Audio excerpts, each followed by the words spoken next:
break. La siguiente charla es dictada por Gabriel Soto, oceanógrafo químico, cuyas áreas de trabajo comprenden los procesos biogeoquímicos relacionados a nutrientes, las zonas mínimas de oxígeno y la eutroficación.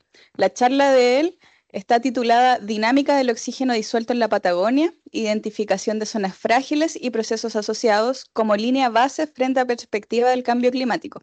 Les recuerdo a las personas que se encuentran online que pueden intervenir al final de cada sesión, pueden dejar sus preguntas en el chat. A las personas que están presencial también, acá vamos a estar pasando el micrófono, levantando la mano. Les recordamos por favor también que dejen sus micrófonos apagados y por último, en recepción se encuentra un formulario para todas las personas que asistieron presenciales para que por favor dejen registrado un correo electrónico y poder mantenerlos al tanto de todas las actualizaciones que estamos desarrollando como equipo de oceanografía y clima. Gabriel. Buenos días. ¿Se escucha bien? Bueno, mi colega ya dio el título de mi charla. Yo voy a tratar de hacerla lo más didáctica posible. Eh, Voy a tratar de, si bien van a haber muchos números, van a haber muchos valores, muchos rangos, quiero que nos vamos centrando más en las características cualitativas que en las cuantitativas, para que podamos entender los procesos por una parte, pero a través de las características que tienen cada una de estas zonas, que es una de mis principales intereses. Ah, ya, ok, disculpa. Bueno, lo primero, somos un grupo de 18 personas de distintas áreas. Mis colegas ya dieron eso, que para mí es la parte más importante porque somos quienes desarrollamos el trabajo, desde las personas que están tomando las muestras, están embarcados, desde los que trabajamos en gabinetes, modelaciones, diversos desarrollos, personas de laboratorio también que se están implementando en los laboratorios, que es un trabajo bastante significativo que estamos haciendo y al cual le estamos poniendo bastante esfuerzo en estos últimos años. Eh, Parte de lo que yo voy a mostrar corresponde al estudio que estamos finalizando este año, que es el monitoreo y modelación de la variabilidad espacial y temporal de los procesos oceanográficos en canal y fiordos australes, periodo 2023-2024. Bueno, para comprender un poco cómo funcionan nuestros sistemas, voy a hacer un sistema relativamente simplificado. Ah, perfecto. Donde tenemos los sistemas, por ejemplo, que son los fiordos, donde tenemos una estructura que es característica con una capa superficial dividida de una capa profunda. Esto es muy simple, muy básico, por una pinoclina. Estas características básicas están dadas por la salinidad, por lo tanto tenemos en la capa superficial una, una capa que es menos salina, que tiene menos concentraciones de nutrientes y que es más oxigenada. Esta menor salinidad se la dan principalmente los flujos de agua dulce que ingresan a los sistemas por ríos. Estos ríos vienen con propiedades. Las propiedades pueden ser transporte de nutrientes, como también puede ser el ingreso de oxígeno.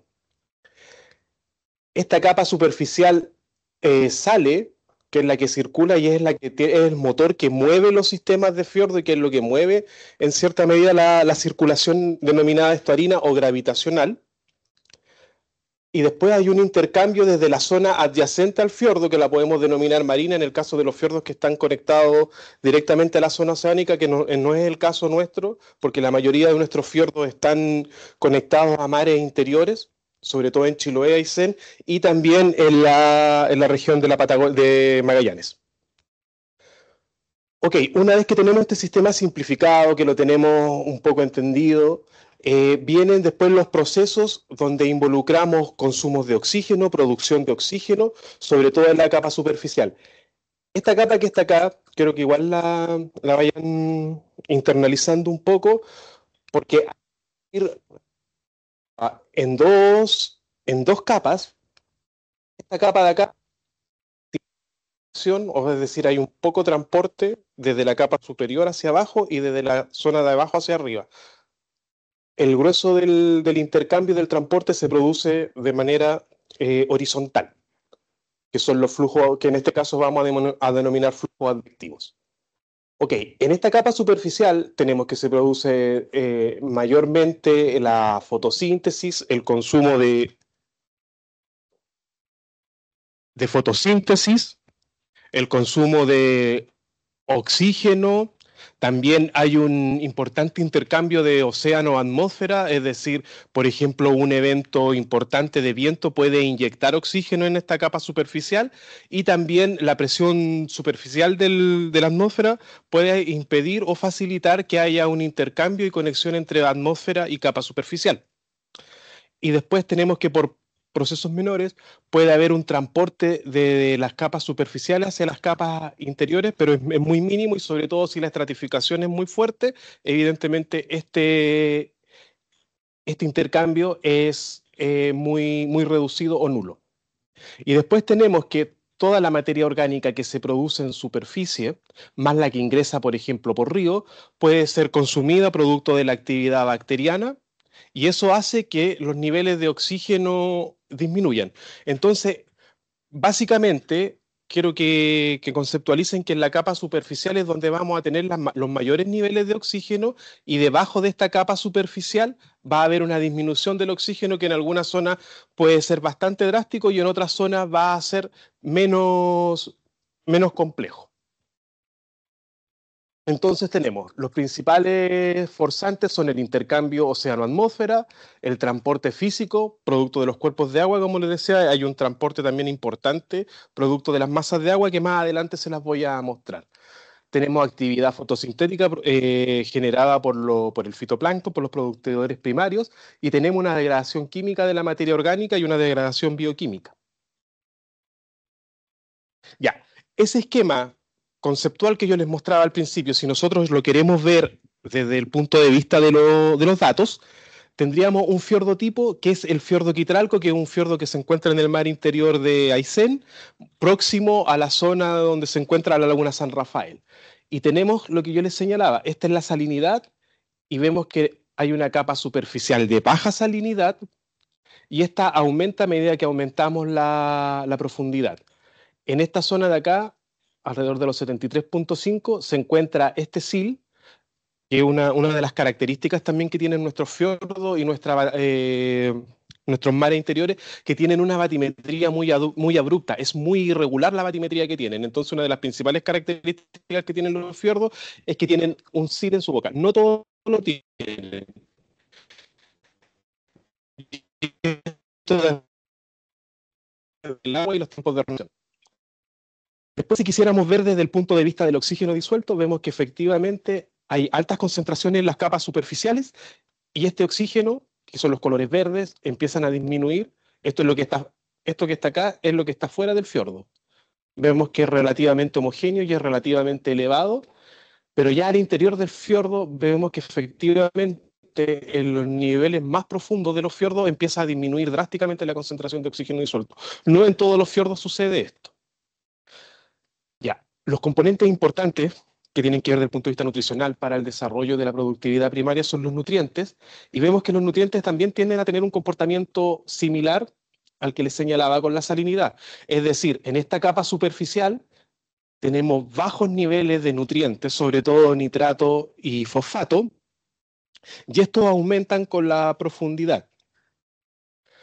Y después, otro de los aspectos importantes que tienen nuestros fiordos, obviamente es su motor, que es o parte importante de la circulación, que es aportada por los flujos de agua dulce.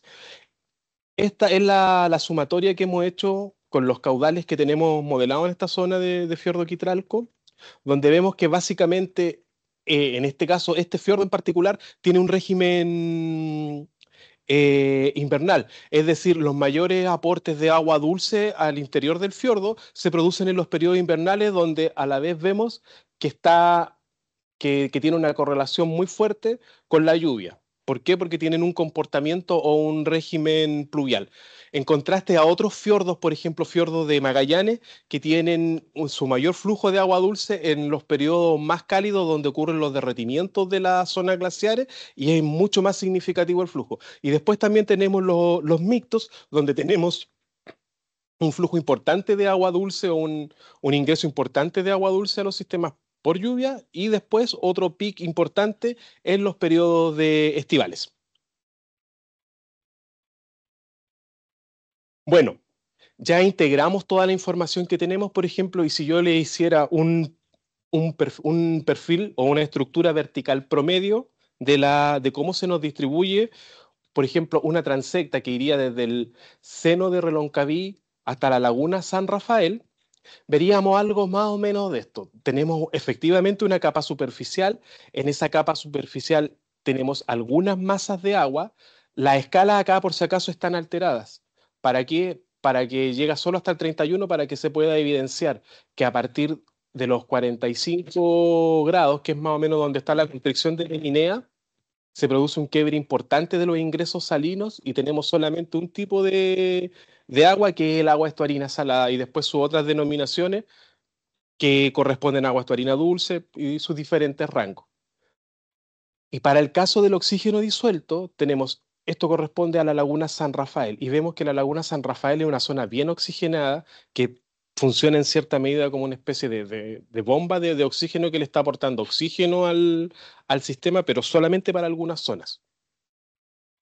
Y algo muy importante que yo les señalaba, que también quiero que lo conceptualicen, es que, por ejemplo, hay una importante masa de agua, que es el agua ecuatorial subsuperficial, que es un agua que se genera en la zona ecuatoriana, que es un agua baja en oxígeno disuelto y con altas concentraciones de nutrientes. ¿Qué es lo importante de esto? Que esta agua ingresa por el guafo y por la batimetría, dependiendo de las zonas donde haya batimetría, ingresa por el canal Yacaf, Puyuhuapi, y choca y solamente se localiza en la parte sur hasta la constricción de la isla Meninea. ¿Por qué lo señalo esto? Porque precisamente esta agua es la que transporta junto con ser de una salinidad en particular, también tiene niveles de oxígeno bajos que pueden ser rastreables. Ya, ahora si nos empezamos a detener en cada uno de los fiordos, voy a tratar de ser como lo más esquemático posible. Los colores más azules indican bajos niveles o bajas concentraciones, mientras que los colores más tirados hacia el rojo indican mayores valores. Y vamos a tener que efectivamente tenemos los fiordos donde tenemos su capa superficial de agua dulce. La línea negra nos indica el límite de donde está el silo, el límite del fiordo en comparación hacia las zonas adyacentes. Y ya empezamos a ver y a registrar que lo que yo les mostraba, que en general tenía altos o buenos niveles de oxígeno, la transecta, ya empezamos a ver que cuando nos adentramos a los fiordos y a zonas específicas, empezamos a ver que efectivamente los niveles de oxígeno disuelto disminuyen, como es el caso del fiordo Reloncaví, del fiordo Comau, no así el fiordo Reñigüe, que es un fiordo que está bastante bien ventilado. Ya, yo les había mostrado todos estos casos de columnas de agua estratificada. Sin embargo, tenemos zonas, por ejemplo, que por efecto de la marea no tenemos esta estratificación y tenemos una alta mezcla y tenemos una columna relativamente bien mezclada. Es decir, lo que tenemos arriba está relativamente homogéneo con lo que tenemos abajo. Y podemos verlo bastante bien en el oxígeno, hacia el interior el fiordo o el estero Compu que se denomina, y podemos ver que efectivamente hay buenos valores de oxígeno adentro en comparación de lo que tenemos afuera del fiordo. Ya, ¿qué es lo que otro aspecto importante que tienen muchas de estas zonas en particular? Que empezamos a ver que las zonas que también tienen bajos niveles de oxígeno disuelto empiezan a tener una mayor acumulación de nutrientes. Si ustedes se fijan, el patrón estructural básico superficial, que es bajos niveles de oxígeno en las capas superficiales, producto del consumo de los organismos, del fitoplancton, vemos ya que en las zonas donde empieza a aumentar los nutrientes por consumo, hay zonas específicas, por ejemplo el fiordo Comau, que tiende a mostrar niveles o acumulaciones de nutrientes que son mayores a lo que tenemos en la zona adyacente, en este caso al Golfo de Ancud. Es decir, los niveles que tenemos acá adentro son mayores que los que tenemos en la zona exterior. En Compu también sucede algo similar, pero solo para el caso del nitrato. Bien. Ahora empezamos a ver los fiordos de la región de Aysén, y en la región de Aysén tenemos algo relativamente similar. Sin embargo, vemos ya que en los niveles de oxígeno en algunas zonas empiezan a ser mucho más drásticos, y tenemos un fiordo en particular que es el Quitralco, que ya mi colega lo había señalado, que es efectivamente uno de los que probablemente tenga mayores problemas de oxígeno disuelto dentro de lo que es la Patagonia Norte. Vemos sus características en términos de salinidad, que es más o menos la estructura similar, y les quiero mostrar este fiordo, este es Quitralco, y el fiordo hermano, por así decirlo, que es el Kupkelan, que es un fiordo que no tiene un sil en la boca, y el agua ingresa directamente desde la laguna San Rafael, y si ustedes se fijan, es un fiordo menos salino, y a la vez tiene unos niveles de oxígeno bastante elevados. Disculpen, algo que se me había olvidado decirle. La información que ustedes están viendo corresponde más o menos al periodo 2017-2020, son estaciones de CTDO que hemos tomado y botellas de agua para el caso de los análisis químicos de nutrientes. Ya, y empezamos a ver, por ejemplo, que en el caso del fiordo Quitralco ocurre una situación similar. Empezamos a tener altos niveles de nutrientes en la zona interior del fiordo si los comparamos con la zona exterior del fiordo. En este caso, la zona exterior del fiordo corresponde a lo que tenemos afuera, que es el estero Elefantes, básicamente. Ya. Si hacemos una transecta y vamos dividiendo microcuencas, porque vemos que batimétricamente se forman ciertas microcuencas sin considerar la zona interior de fiordos, vemos que efectivamente hay una separación de los niveles de oxígeno disuelto, y vemos, por ejemplo, que en el caso de esto corresponde a lo que es la laguna San Rafael.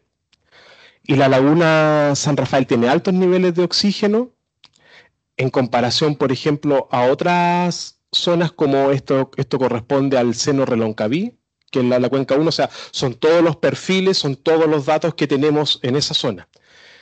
Estas zonas que están acá de bajos niveles de oxígeno, estos datos que tenemos con bajos niveles de oxígeno corresponden básicamente al agua ecuatorial subsuperficial que es transportada, y por eso la podemos observar. Esta es amarilla, corresponde a las desertores, el celeste a la boca del Guafo, ya que esta masa de agua ingresa por acá, se transporta y llega solamente hasta esta zona, porque acá está aproximadamente la contención de la isla Meninea.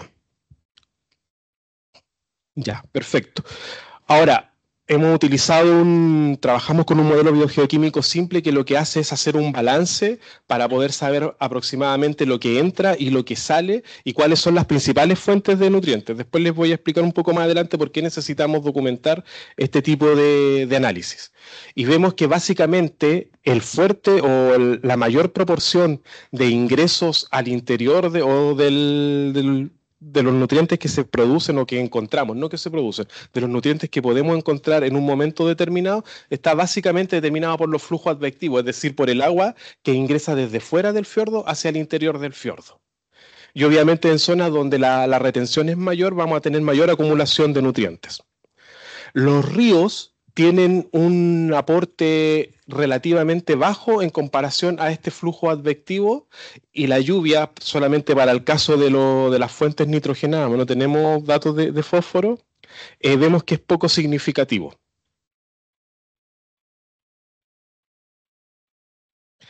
Ya, ahora, ¿qué ha ido pasando en Magallanes? Porque les mostré recién los datos y la información que tenemos estructurada en Chiloé y Aysén, y ahora en Magallanes. Y tenemos que ya los primeros registros con zonas de bajas de oxígeno, sobre todo con presencia de hipoxia, los empezamos a detectar aproximadamente el 2012 con distintas mediciones que hicimos, y encontramos estas dos zonas. Si bien es cierto que esta zona, esto está próximo a Puerto Natales, para los que no se ubican muy bien en esta zona, 20. Está denominada como Golfo, pero en realidad es un sistema complejo de fiordos con un mar interior y una batimetría extremadamente compleja. Bueno, tenemos las mismas características que yo les señalaba anteriormente. Acá tenemos niveles de oxígeno, de salinidad, y quiero que nos centremos que ya empezamos a descubrir nuevas zonas y vemos que todas estas zonas que confluyen, o sea, que están, perdón, delimitadas, estos polígonos de colores, corresponden a cada una de estas zonas y vemos que efectivamente esta zona completa tiene bastante problemas en términos de oxígeno disuelto. Ya, hemos empezado a detectar algunos procesos que es lo que nos importa documentar en nuestro estudio para poder entender por qué está este comportamiento que yo les señalaba del oxígeno disuelto junto con sus características y cuáles son los aspectos importantes. Entonces tenemos, por ejemplo, que hay una alta relación entre el oxígeno disuelto y las concentraciones de nitrato. ¿Por qué? Porque en las zonas superficiales donde hay un mayor consumo de nutrientes, hay una alta producción del fitoplancton y por lo tanto vamos a encontrar una alta concentración de oxígeno disuelto.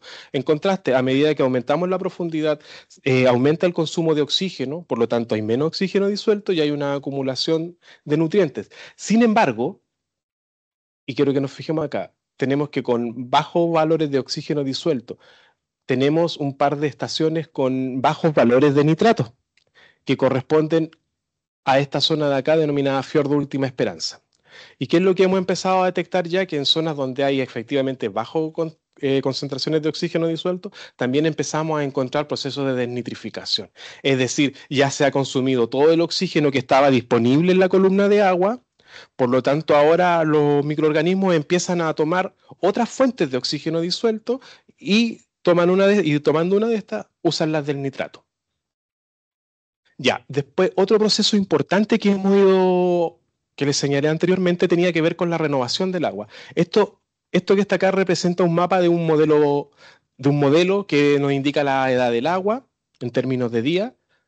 Esto es la renovación del agua. Los valores, quiero que más que son hartos, son 1000 días, pero quiero que conceptualicen los colores. Los colores más rojos significan que es un agua que tiene mayor tiempo en esa zona o es una parcela que se demora más en renovarse. Por lo tanto, son aguas más viejas, más estancadas y menos renovadas.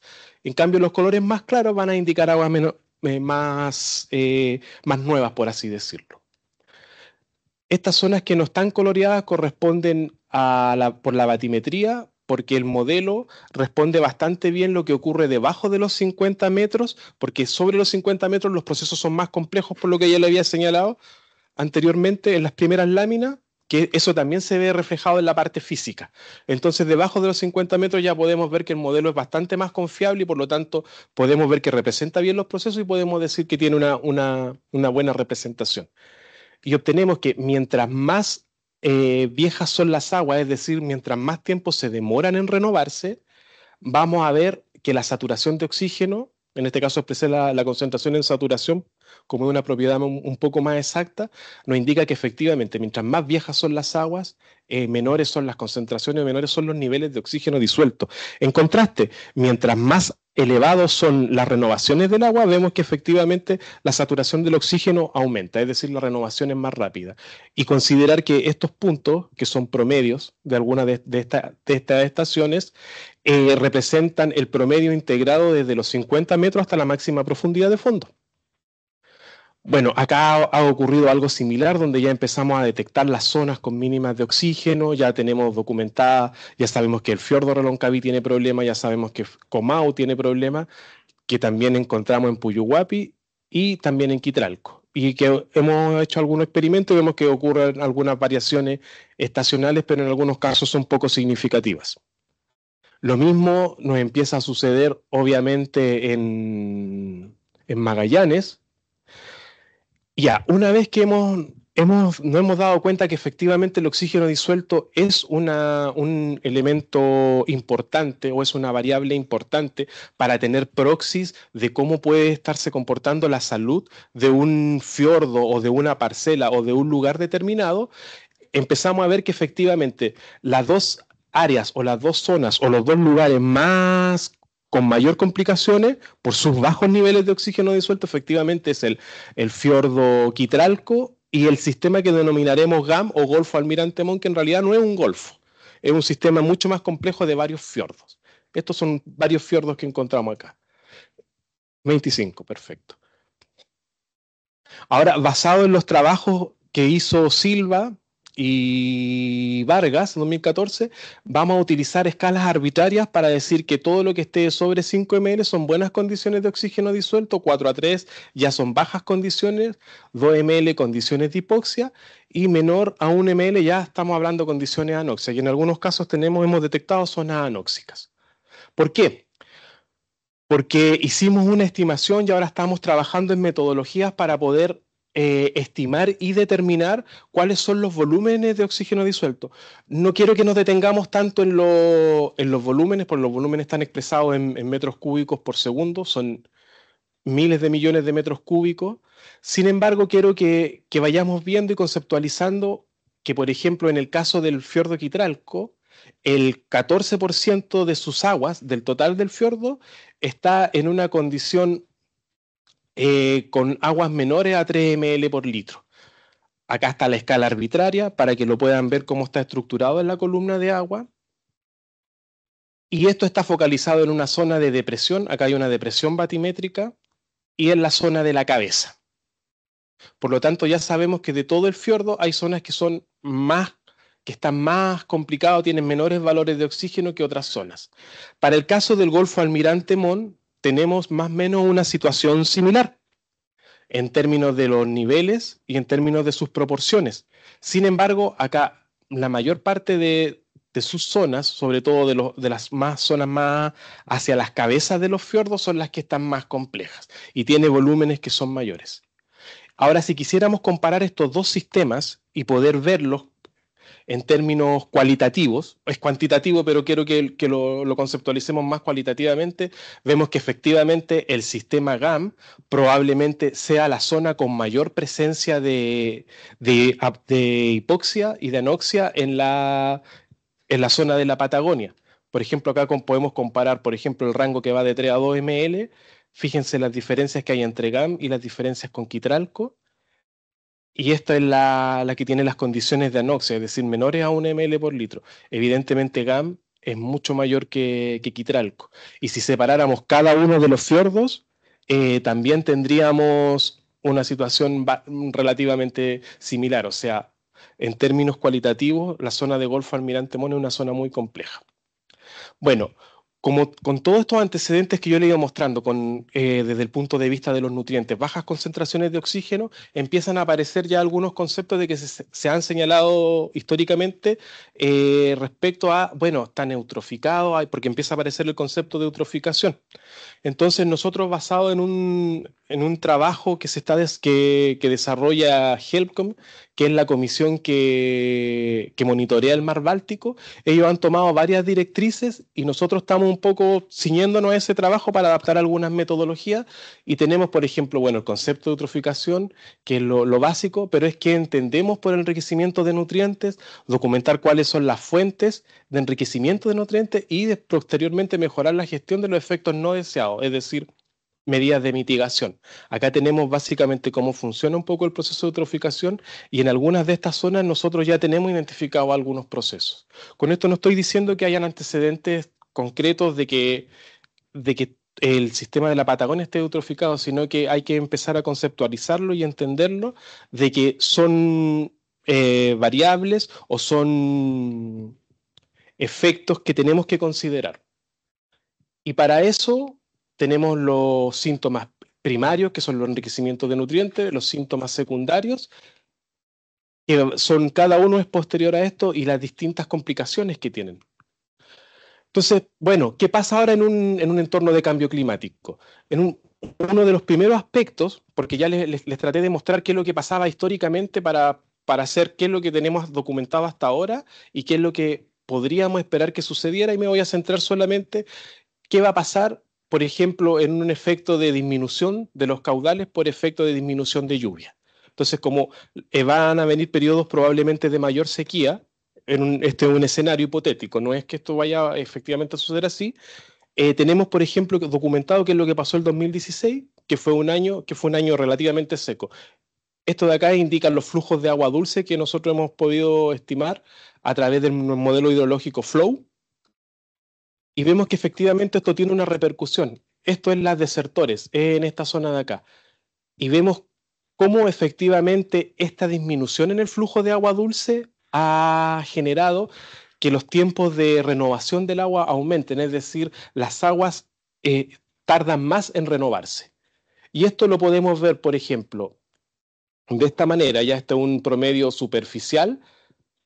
Este es un año normal donde ya los flujos de agua dulce se han restablecido, han vuelto a los valores normales y vemos que efectivamente en la zona, por ejemplo, del mar interior de Chiloé y lo que hay hacia desertores, podríamos estar esperando o viendo que efectivamente, si ustedes se fijan acá, esta es la diferencia de días que hay en tiempo, se produzca en un escenario o en uno de los escenarios. Hay otros escenarios más donde podría aumentar la estratificación de la columna de agua, pero eso todavía no hemos tenido como antecedentes tan sólidos como este para decir, mira, esto podría pasar si disminuyen los caudales o los flujos de agua dulce.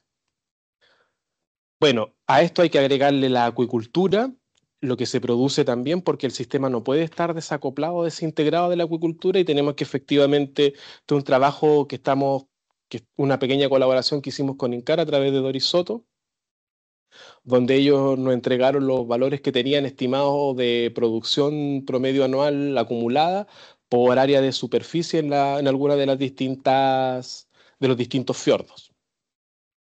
Bueno, entonces, con todos estos antecedentes que yo les estoy mostrando, quiero que entendamos una parte que tiene que ver con comprender los estados primarios de cómo funcionan nuestros sistemas, qué es lo que tenemos en antecedentes, y una vez que ya tenemos estos antecedentes, podamos saber qué es lo que podría suceder para el futuro con una perspectiva de cambio climático. Y para eso tenemos nuestros productos esperados, que son en los que vamos a trabajar ya de este año para el futuro, es un inventario de las zonas críticas, un informe de monitoreo y un resumen oceanográfico como un tipo de boletín que vamos a tratar de que sea como lo más resumido y acotado posible y con una cierta periodicidad para que por lo menos vayamos viendo, por lo menos, no sé, llegar a un promedio o a un boletín mensual que va a estar disponible a través de nuestro portal Chonos. Bueno, nuestros estudios obviamente han sido financiados por la Subsecretaría de Economía y por la Subsecretaría, a través de la, perdón, por la Subsecretaría de Pesca y Acuicultura, a través del financiamiento dado por la Subsecretaría de Economía y empresas de menor tamaño. Eso.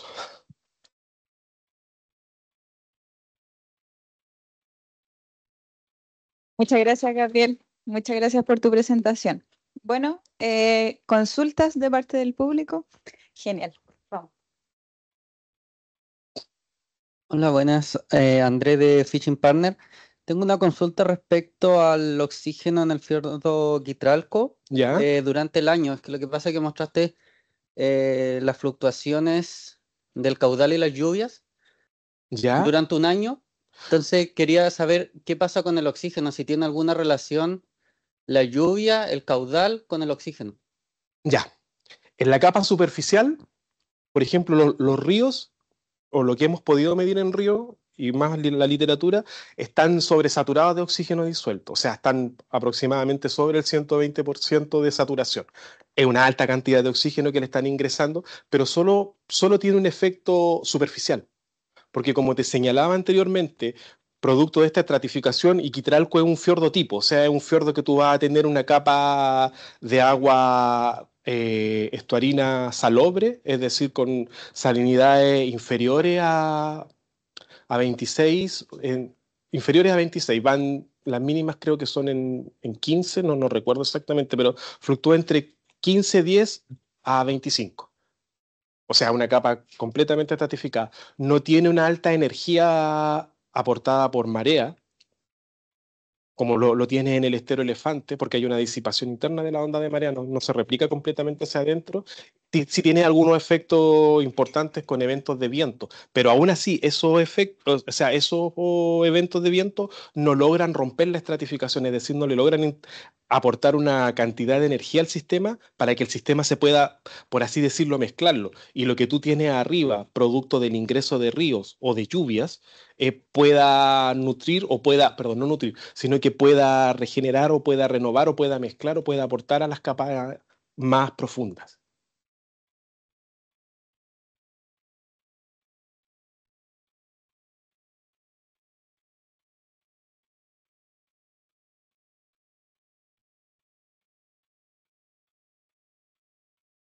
están disminuyendo, nosotros tendríamos que esperar que en los sistemas el oxígeno también tenga esa tendencia a disminuir.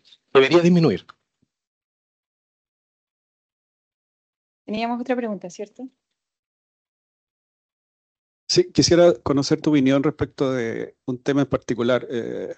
El martes hice la simulación de salinidad de MOSA para el Martes de esta semana, sí. ¿ya? Y para el seno Reloncaví, para el Golfo Ancud, en ¿Ya? el nivel profundo, hay salinidades de 39.9 a 34.1. Quisiera conocer tu opinión como biogeoquímico de cuál sería el impacto de eso, si es que eso es real. A ver, ¿quieres responder tú, Cristian? Es que... Hola. Bueno, yo sé que trabajo con los modelos físicos. Ese valor evidentemente está malo, no es un valor real.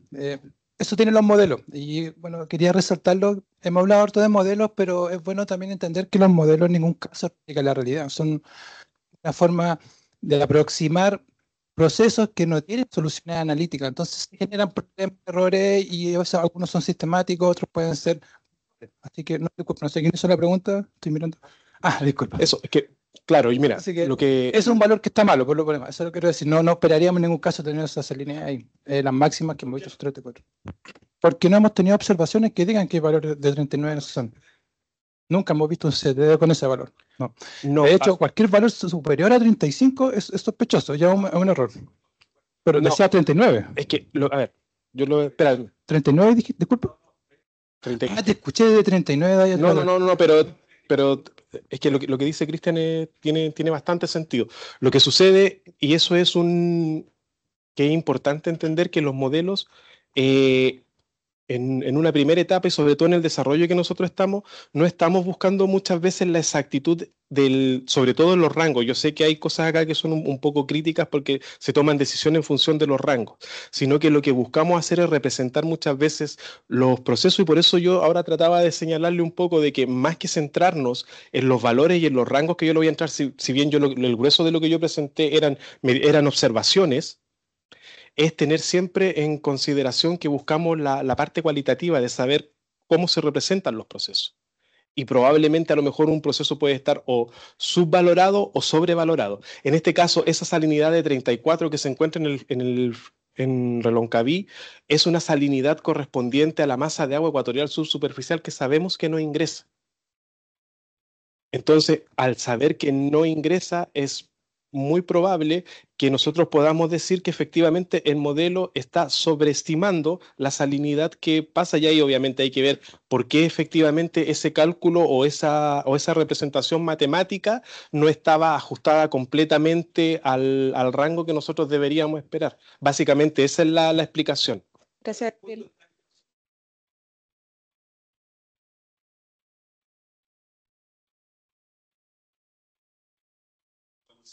Entonces, cuando tenemos esos valores de salinidad, comprenderás que para nosotros es crítico entender claramente qué es lo que ocurre, porque tenemos que entregar esa información a nuestros clientes. Y uno de los objetivos de Chono es proveer de información confiable para que nosotros tomemos decisiones. Entonces, me imagino que cuando tú tienes un sistema como este, en el que dices tú, no pueden entrar agua artificiales al sistema, debería haber un sistema de corte, cualquier cosa que esté en este lugar en particular sobre 33.8, 33.9, no la puedo representar porque me han entregado una falsa imagen de lo que está ocurriendo actualmente. Primero te había entendido mal, había escuchado 39, por eso por eso que te vine a decir es un dato más. No, 34 sí puede ser un valor, quizás está un poco al límite, pero hay una parte en Chonos, que es un disclaimer que indica justamente esto, que hay que tener cierto criterio cuando uno usa los modelos, porque los modelos no son una representación, y entendemos que los usuarios que ocupan Chonos también entienden de que si ven un valor raro y es un modelo, hay que mirarlo con cuidado. Pero uno de los problemas que hay con la salinidad, específicamente con los modelos físicos, es que el sistema es fuertemente estratificado. Cuando uno un modelo le ingresa, y eso se debe porque entra mucha agua dulce. Cuando uno tiene un modelo que todos los días corre, cada vez que uno hace un ingreso extra de volumen al modelo, lo vuelve inestable. Entonces, para nosotros sería ideal y súper fácil decir, ok, metamos todo el agua dulce que tiene el sistema para generar esta estratificación. Pero como el modelo todos los días tiene que correr e iniciarse, lo que pasaría es que el modelo se nos caería. Y siempre la prioridad, de hecho, no es que el modelo corra. Por último, si tiene un problema, no importa, pero no puede dejar de correr. Y claro, ocurren estas cosas. Probablemente una de las cosas que tiene que ver con mejorar las calidades de los modelos tiene que ver también con conocer estos rangos, que a veces también pueden ser, como dice Gabriel, 34, claro, la literatura diría que no ingresa a esa agua, pero puede que también ocurra, no lo podría descartar. Lo descartaba cuando escuché un número más alto. Pero eso, el disclaimer de que los modelos no son una réplica de la realidad, son una aproximación y pueden tener errores. Susana.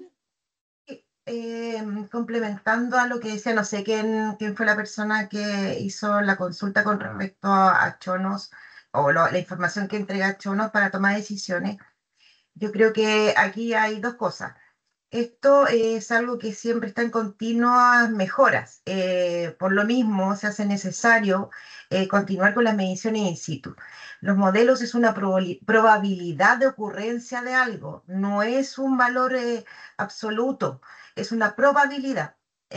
Por lo tanto, siempre hay que complementar la información de la modelación con, ojalá, información in situ o con tener el conocimiento de cuáles son los rangos más o menos del área. Hoy día yo creo que no hay ninguna área donde no tengamos esa información. Obviamente, la idea es cada vez ir aumentando la probabilidad que están entregando estos modelos de ocurrencia de los diferentes valores. Pero esa consideración yo creo que hay que tenerla a la hora de utilizar esta información. Insisto, es una probabilidad de ocurrencia que como probabilidad puede que ocurra o no. Por lo tanto, siempre chequear con datos in situ, hay información histórica y de hecho estamos trabajando justamente en colocar en Chonos la información histórica de los datos in situ. Se habla mucho de los modelos y creo que son maravillosos, pero lo que es mucho más importante es la información in situ. Esa es la información que nos va a permitir obtener un modelo de buena calidad y poder hacer proyecciones de buena calidad también. Entonces yo creo que eso hay que tenerlo súper claro a la hora de utilizar la información. Eso. Gracias. ¿Tenemos una pregunta más?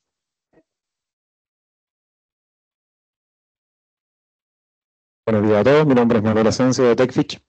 Primero de todo, felicitarlos por la presentación. La verdad es que la información compartida, se nota que hay un buen trabajo de ingeniería y calidad detrás de eso. Respecto a la modelación de datos que presentaste del Golfo GAM, donde aparecen aguas más envejecidas, Sí. hay un dato que llama mucho mi atención. Es la zona donde menor presencia de acuicultura hay, menos tiempo de cultivo intensivo, ¿cierto?, en esta zona. Ya. Por ende, sería interesante saber entender cómo es el proceso de tiempo, en el proceso del tiempo, cómo ha ido disminuyendo la disponibilidad de oxígeno en ese volumen de agua que está claramente con poco oxígeno en las puntas de los fiordos, en los extremos. ¿Por qué hago esta pregunta? Porque la población civil, que lamentablemente en Puerto Montt, quien dice que no vive el salmón es simplemente que no entiende cómo funciona esto, pero la población que no se vincula todos los días a la industria tiende a crucificar a la industria porque son los responsables del empobrecimiento de las masas de agua en función del oxígeno, que es lo primero que uno ve siempre. Pero cuando tú ves, por ejemplo, este modelo que tú acabas de presentar, en esos lugares que tienen poca disponibilidad de oxígeno, si tú lo llevas a una línea de tiempo de cómo ha ido decayendo eso en el tiempo, probablemente hay una correlación que dice que la naturaleza del fiordo tiende a generar ese tipo de comportamientos sin una influencia tan grande de la densidad de siembra de biomasa. Entonces, sería interesante saber entender cómo ha ido disminuyendo el oxígeno en esa cuenca en comparación a la densidad de siembra de biomasa en ese entorno para poder entender si de verdad hay una influencia real entre las densidades de siembra y la condición natural del entorno ambiental. Esa pregunta tiene varias patas. La primera pata, lo que voy a señalar. Es efectivo lo que tú dices y el objetivo nuestro de lo que yo estaba tratando un poco de mostrar ahora es de que habían procesos que están relacionados como es la dinámica del oxígeno comprendiendo un todo y obviamente dentro de ese todo un componente más o un componente que evidentemente se le debe añadir, es la actividad productiva. Entonces, en ese sentido, nosotros lo que estamos tratando de hacer es poder documentar, porque esto estamos recién partiendo, o sea, es cierto, llevamos ya 10 años estudiando, pero ahora podemos decir, por lo menos con una cierta certeza de comprender ciertos procesos, no todos, sino que los principales, para poder decirle a las autoridades y a todas las personas en general que están, que obviamente forman parte del ecosistema completo, o sea, entender toda esta como que una gestión territorial, de que hay zonas que son más frágiles que otras zonas, y probablemente esas zonas sean más frágiles por características naturales del sistema, es decir, un sistema que tiene un silo, o sea, que tiene una batimetría que le impide que el agua entre y se renueve, es un agua que evidentemente va a tener más consumo de oxígeno. Si a esa zona le agregamos que tiene una zona cerca a los glaciares o tiene una cuenca importante de agua dulce, y esa agua dulce obviamente está aportando materia orgánica de manera natural al sistema, evidentemente vamos a tener más condiciones. Entonces, ¿qué es lo que nosotros estamos haciendo? Nosotros estamos tratando de entender los procesos, es muy difícil separar, hay veces efectivamente qué es lo que corresponde a cada componente en términos cuantitativos, no cualitativos, en términos cuantitativos. Entonces, la idea de esto es que podamos decir, oye, efectivamente hay zonas que son menos adecuadas para ciertas actividades productivas. No quiere decir que no se vaya a producir, pero sí hay que tener cuidado y probablemente hay que hacer un monitoreo. Y por eso es importante lo que señalaba Susana recién, por eso también complementándolo un poco con esto. Los modelos son una parte, pero también otra parte importante tiene que ver con las observaciones, y las observaciones que podamos tener, el dato que podamos tener en tiempo real de qué es lo que estamos midiendo en el momento para poder decir eso. Una vez ya que comprendemos todo este sistema, podemos separar y podemos decir, mira, efectivamente hay zonas que son más frágiles. Después tenemos escenarios de cambio climático. Oye, ¿qué va a suceder en un escenario adverso o en distintos tipos de escenarios? Y esa información se la tenemos que obviamente entregar a la autoridad para que tome la gestión y tome la información para poder tomar la mejor decisión posible. Y en eso estamos trabajando, para poder decir, oye, no se trata de que se deje de producir, sino que se produzca de una manera más armónica, por así decirlo, sustentable. Es la sustentabilidad de los recursos. Eso.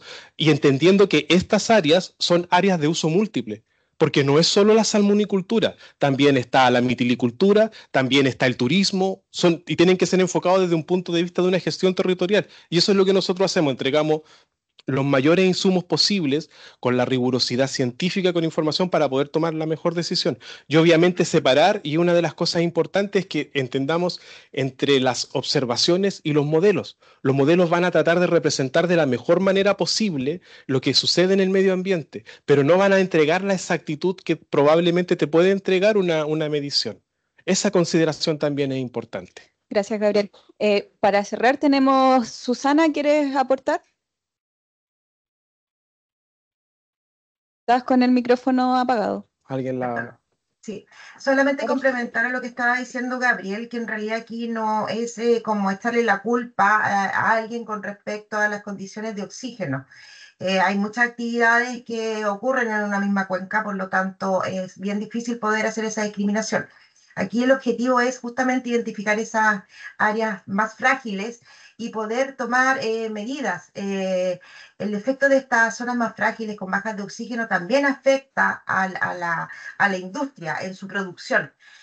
Por lo tanto, ellos mismos pueden tomar las decisiones de quizás disminuir un poco la biomasa, también el desarrollo de nuevas tecnologías para disminuir el efecto o que pueda tener esta condición natural de una cuenca para poder disminuir los efectos sobre la producción y sobre el impacto con el medio ambiente. Entonces, no es echarle la culpa a alguien de quién es el culpable. Aquí hay varias cosas, condiciones naturales, diferentes actividades que realiza el hombre o la sociedad en realidad en ciertas cuencas. Por lo tanto, identificar estas áreas nos va a permitir tomar decisiones de quizás movernos, disminuir biomasa, mejoras tecnológicas, etc. Entonces estamos enfocados en eso hoy día. Eso.